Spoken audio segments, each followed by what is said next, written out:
Ethical Perspectives on the News is produced by the Interreligious Council of Linn County, which is solely responsible for its content. The views and opinions expressed on this program do not necessarily reflect those of the staff and management of KCRG TV9. Good day and welcome to Ethical Perspectives on the News. My name is Talbak. I will moderate today's discussion. I have two guests with me to help us. Our topic today is how to choose a college. And we're prompted to discuss this issue following the news earlier this spring of some families that had resorted to unethical and illegal practices to try to get their children into colleges. And we didn't want to talk about cheating, but it got us thinking that maybe many families are feeling some anxiety. They're approaching this with a difficult choice for families to make, for the young people to make, for the parents to make. And so we wanted to do what we can to help people understand how this system works and maybe leave you with some feelings of reassurance and confidence as you make decisions in your own families. So today I have with me Tom Crady and John Solow, and I'm going to ask you each to say a little bit about your own involvement in higher education and what brings you to this topic to help us out today. So why don't you start here, Tom? Great, Linn. Thank you. It's a pleasure to be here. It's a great topic. I've worked in higher education now for over 30 years and held vice presidential positions at Cornell, University of Montana. I was dean of the College of Dartmouth. Okay, very good. John has been a frequent guest on and contributor to this program, so he's an old hand here. John, you're a professor at the University of Iowa. Tell us a little bit more about your background there. So I am an academic born and bred, and I mean that literally, that both of my parents were academics, and so this was a natural career for me. And I've been at the University of Iowa since I finished my PhD, and that is 38 years now. I have a son who's going to be an academic as well, so it's very much in our family at this point. And so I want to put myself in a bigger role this time as well. So I'm a professor of computer science at Cornell College, working with Tom. I'm finishing my 30th year at the college. If I can get to the end of this month, I think I get a little prize for holding out that long. And I have the experience of guiding two daughters to college. One earned a degree at Cornell College, another at the College of St. Benedict, and one went on to get a graduate degree at the University of Chicago. And in my own studies and in my teaching, I have experience with a variety of institutions, and maybe we want to explore that more too. Sure. So you're helping students make decisions. And you are... Well, I help the students make decisions too. I like to think that, but I'm also trying to, I'm at the pointy end of the spear. I'm trying to help them grow and develop and learn something. Maybe we'll get into that a little bit more, but not so much just to learn a bunch of stuff, but to learn how to think, to learn how to apply that stuff and use it in the real world. So maybe we can begin here. The parents in our audience who have children in high school went to college 25 years ago themselves. The world has probably changed a lot in that time. And the changes in colleges and universities might not be visible to these parents. They remember what their experience was when they were 17 and 18 making a decision, and they might not be up to date on how this whole admissions thing works now. Right.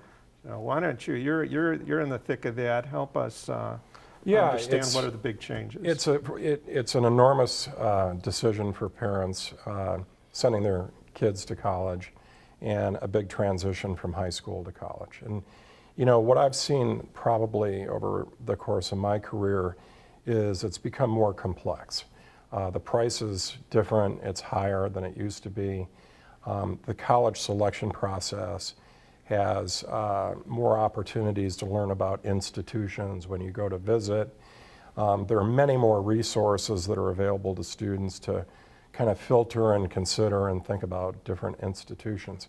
So a lot has changed since when I was an undergraduate, and the choices are endless. And there's also a bit of a shortage of 18-year-old traditional age students today. And so for students, they're heavily sought after right now. And so it's on the college or university to really try to recruit students perhaps in a different way than we saw, maybe 20, 25 years ago. So John, you say what you want, Peter, but maybe a starting point here is I think students today are applying to many more colleges than they did before. It's become cheaper and easier for them to file many applications, whereas in the past they might have selected 2 or 3 or 4 institutions. Yeah, and so today we see many more. So I went to college back in the 1970s. I'm going to own up to the fact that a lot of this cheating scandal that you talked about. This is about people trying to get into the elite universities. Right. And I am a product of those universities. I was an undergraduate of an Ivy League school at Yale. My PhD was at Stanford. I applied to 7 schools, I think, probably 5 really, really top ones, and then a couple that I were good, but I thought I was a pretty good chance of getting into. I had no idea which ones I would get into, and I'm not trying to brag, but got into most of them. I think the pressure was a lot different then than it is today. And I don't just mean the pressure to go to college, but the pressure to go to an elite school. And I think that is, while students are sought after, and schools would like them to come to their school, students and their parents have this sense today that they did not have 25 or 45 years ago, that if you don't get into Harvard or UCLA or Stanford, you're not going to be a success in life. And I think that's a very big difference. Back then it was, you would go, my parents didn't prep me for any of this stuff. We didn't do SAT prep. We didn't have coaching, not to mention no one was giving money to schools to get us into school. I got in because I did well in school and I did well on the SAT tests, and I got in generally.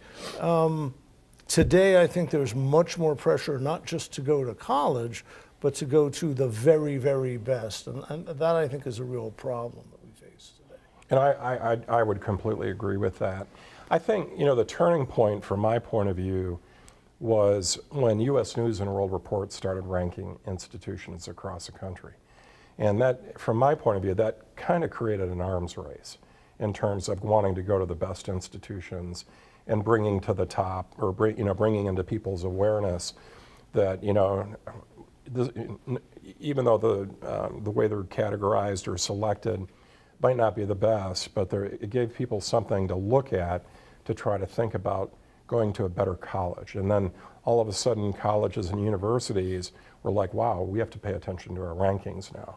And so that, from my point of view, that was a real turning point where I saw the competition really starting to take off. Yeah, I agree with that. We're all about the same age, and my memory is that there was a book the size of the phone book at home, and it had 2 pages or something for each of several hundred colleges. And I made my choice I knew what my academic credentials were, so there was kind of a bracket there of standardized test scores, and you looked at which ones were most competitive and so on. And there were no websites, of course. My sense in my reading is that people were less willing to travel far away from home to go to school. My sense today is that many students are constructing resumes. I would trade my resume for some of the resumes that 17-year-olds have today. Yeah. And that in my day, students competed with grades and test scores, but they didn't have this long list of social service activities. They didn't have 10 AP courses. Right. They just took the courses that were given to them in high school, and if they did well and scored well, then they thought they were eligible for it was worth taking a shot at one of these most selective schools. Well, and there's a cottage industry right now of private high school counselors, and we saw that with the scandal. And I was as shocked as anybody when I saw what families were doing through that whole unfortunate process. But there is a new profession, not so new anymore, of professional college counselors, and they have their own associations where they work and coach people, and I think a lot of those organizations do well. But I also say that, high school counselors also do a fantastic job, and particularly here in Iowa. And my son graduated from Cornell High School, had a very good experience. He knew he wanted to go to a liberal arts college. He did that, a very good one. He graduated with a degree in math and physics, works in a computer startup in Minneapolis. Mm-hmm. My younger son was a state university kid all the way, like I was. And, it's the choices are just wider and more expansive, but also now price is starting to play a role in the admission process as well. We see, John, I teach computer science, and I see students who come in with very, very particular interests. So I'm at a small college. We offer a set of majors, but we can't specialize at that level that they want. They've got this. So some students, of course, have no career direction, but which I didn't at 17. Sure. But others are sure that they need this very, very specific training that leads them down this path. You want to comment on that? Sure. So I've talked to any number of students. I get lots of students who come to me, have had lots of students come to me over the years with these sorts of fears about what am I going to do? Freshmen, first-year students coming in going, but what am I going to do with my degree? And I usually tell them basically three things. So here you are, you're 18 years old, say, you think that there's one career out there that if you find that one career, you're going to be happy for life. If you miss that choice, if you pick the wrong one, you will be miserable for the rest of your life. You only have one shot at this decision, and you have to make it now when you're 18 years old. And the answer is none of those things are true, right? You don't know. You're going to pick a career. You're going to do something that you think you're going to enjoy and find rewarding in life. And you might be right and you might be wrong. You will never know what your life would have been like if you'd chosen something else. I chose to follow in my parents' footsteps and become an academic. I've never regretted that decision. I could have gone to law school and I could have gone to business school. I'd probably be wealthier now if I'd done either of those things, but I'm not sure I would be happy, and there's just no way of knowing. I was happy with my choice. If I'd been unhappy, I would have switched careers. And I think, and I say this to students, right? Students of the current generation will probably have 5 careers over the course of their working lives, maybe 7. That's what the statistics show. So if you're unhappy in your career and you think something else would be better, you'll change. You don't have to make this once and for all decision. So what I urge them to do is explore things, find things that you're interested in, find things that you're good at. Don't think so much about what is the career that makes me a success, but be curious, be a little bit, I'm not sure what the word is, ambitious. Be a little bit ambitious. Don't settle for, I want a job. You're at the University of Iowa or at Cornell College. This puts you among the elite in America. But lots of people don't ever go to college. A huge fraction of our population don't go.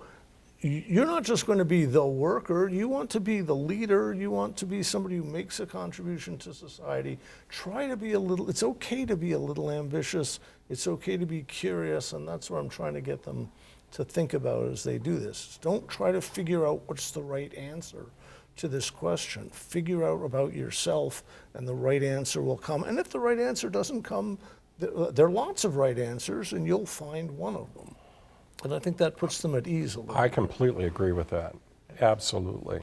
I think the pressure that I notice among students relates to parents' high-paying jobs. I need to go that route. Not so much. I'm not sure that I really am interested in it. I want to be pre-med, but there's a lot of work there for students to figure that out. The nice thing is that many institutions don't require you to declare your major until your second year. Right. So you get an opportunity to really test out and take a variety of courses before you get to that point. But I do agree that there is this pressure early on And I was thinking about, a student that I worked with who applied to 28 colleges. That's the highest I've ever seen. That's a lot. And that's a lot. And there was a great deal of pressure there, I think, from all family members to succeed, first-generation college student, and really, it takes some time to figure that out, and that's okay. Yep. Absolutely okay. The other thing that I think has really caused this, I was thinking about this as I thought about this tonight in this discussion, is that I think something that has happened over the last 40 years that has added to this has been the sort of polarization of society and the increasing disparity of income. When I was applying to college, we were applying to college 50-some years, so 40, 50 years ago, society there was much more continuity, right? There were wealthy people, to be sure.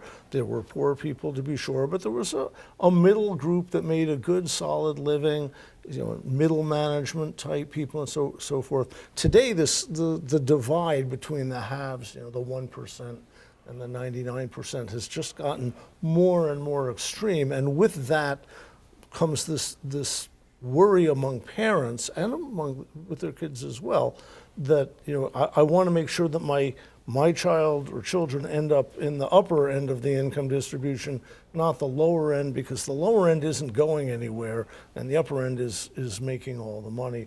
And back when I was applying, when you were applying, there was more of a middle. You didn't have to be in the top 2% or 5%. The top 20% was pretty good. And I think that's changed. That's really made things more high pressure today. Oh, definitely. I completely agree with that. Yeah. Yeah, so I interview students for MIT. I have a degree from MIT, and I see some students who are very well prepared for that level of competition. As I say, they have resumes that I would trade my own resume for some of these Right. 18-year-olds. Yeah.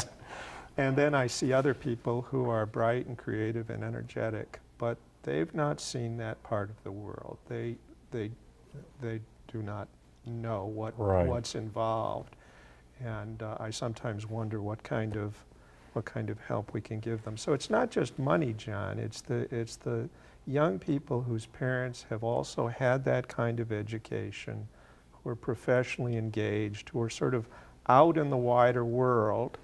And they might not do a lot of the concrete things they do for their children might be hard to identify, but their children have a huge advantage growing up in that environment.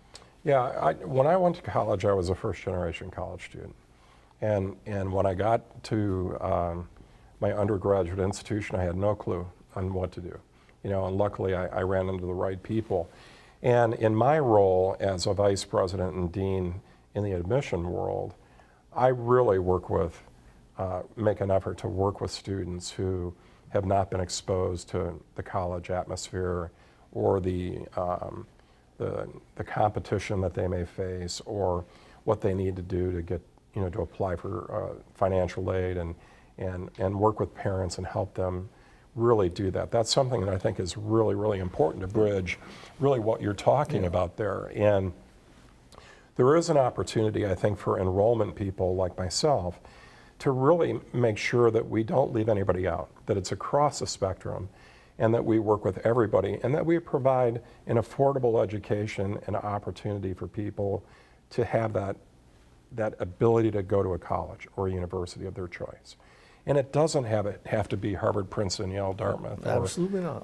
The top selective institutions. I just think that follow your passion, enjoy what you're doing, make sure the college or university feels good when you're on campus. The students that I've seen transfer over the years tend to be those students who had just a gut feeling that it wasn't right when they stepped on campus the first time.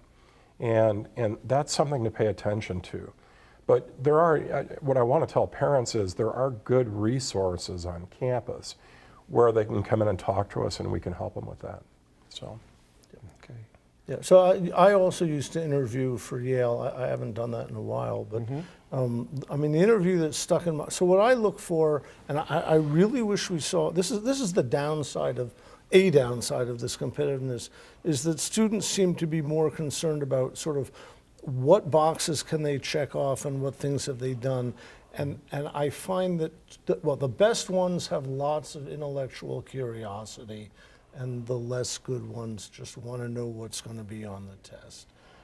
And I recall, it was one of the last people I interviewed for Yale, was a very bright young man from Cedar Rapids. I'm trying to draw him out. I'm just asking him questions about himself so I can get some sense from him. Well, what do you want to work on? What are you interested in? What's your passion? Well, computers.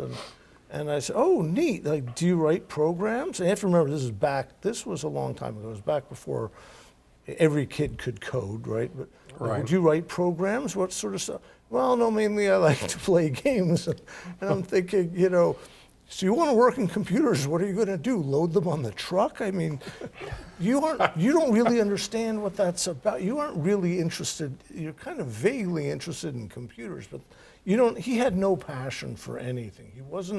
Didn't appear to be curious. He had lots of extracurricular activities, terrific grades, things like that, but there was no intellectual curiosity there, and that's what I'm sort of looking for. I want to echo something that Tom said.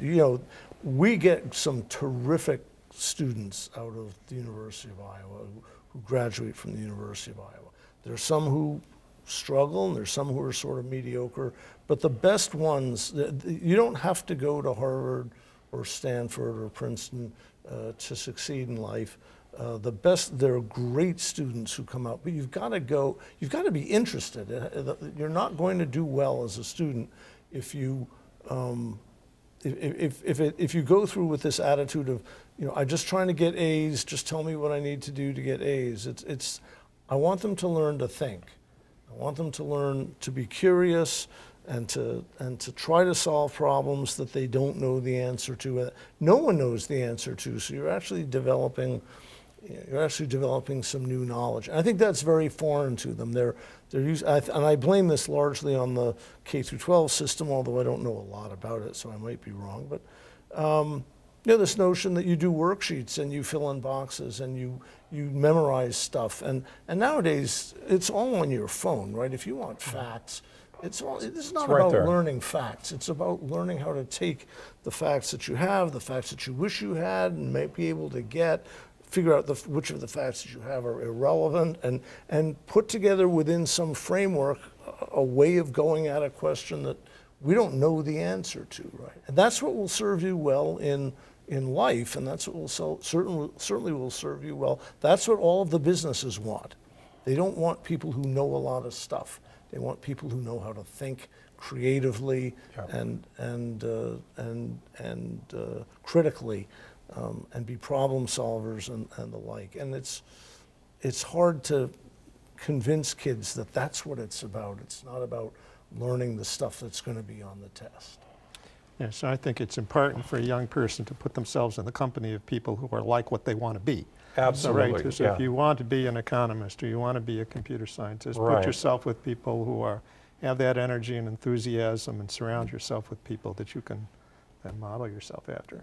I was talking to one of our prospects today at Cornell College and telling him that in my experience, I go out in the world with my engineering society and I visit all these companies. You want a job in my field today, you're going to have to stand at a whiteboard in front of your prospective employers. You're going to have to demonstrate that you can walk your way through a problem. Right. And that's not knowing all the answers. That's having some confidence. You have some sort of method of doing this. We'll give you some practice in school. I see this as one of the ways the world has changed since I first looked for I agree, work. yeah. I think the credentials matter less, and it's easier, and at least in my field, it's easier for the employer to ask you, what can you do? And in the end, we care less about what name is on the diploma or what major is on the diploma. Well, I would completely agree. My older son, when he finished his math and physics degree, he was offered an internship at Crady Computing, the supercomputer company, Right. which was an internship, and then he graduated, and then it was an internship, and then all of a sudden there was a job open, and he applied for it and he got it. And they really wanted to vet him to see if he could do the work and think on his own. And he worked on projects where, where there's a problem, and they put people in a room and said, "Don't come out till you fix it."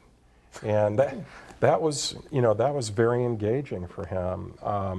But that's, I think, what a liberal arts education does. It gives you that ability to think. Yep, that I think is the goal. That's what it's all about.